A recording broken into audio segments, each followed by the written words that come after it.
5ই June বিশ্ব পরিবেশ দিবস আর এই বিশেষ দিনকে সামনে রেখেই মাননীয় কেন্দ্রীয় গৃহ ও সমবায় মন্ত্রী শ্রী অমিত শাহ ত্রিপুরার লঙ্কামুড়া বিএসএফ সীমান্ত চৌকি পরিদর্শন করেন।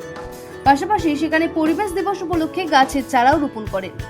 লঙ্কামুড়ায় বর্ডার সিকিউরিটি ফোর্সের 37 ও 97 নম্বর ব্যাটালিয়নের জন্য বিশেষ অনুষ্ঠানে যোগ দিয়ে জওয়ানদের উদ্দেশ্যে এক মেগা ভাষণ দেন কেন্দ্রীয় মন্ত্রী।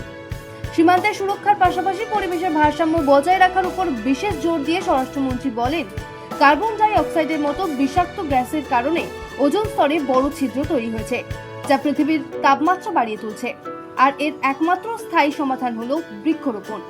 आज विश्व पर्यावरण दिन है। हम सब जानते हैं कि विकास की अंधी दौड़ ने पर्यावरण को बहुत बड़ी क्षति पहुंचाई है। प्रकृति का दोहन करने की जगह प्रकृति का शोषण करने की वृत्ति ने, ये मानवीय स्वभाव ने पूरी पृथ्वी को खतरे में डाला है। पृथ्वी का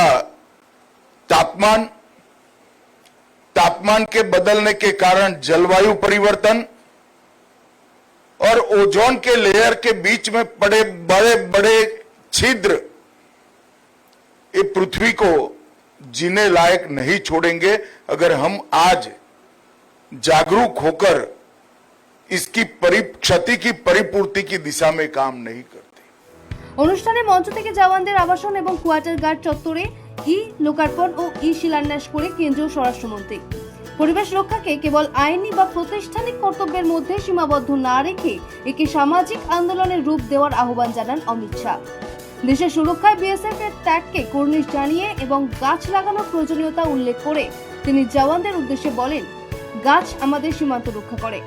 যে বিএসএফ চৌকি আমাদের দেশের সীমানা পাহারা দেয় তা তৈরি করতে কত গাছ কাটা পড়ছে, তার থেকে অনেক বেশি দরকার গাছ লাগানো।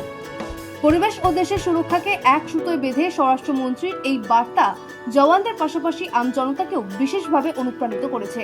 ত্রিপুরা থেকে দেবাশিস বসুদের রিপোর্ট, সিএন ত্রিপুরা।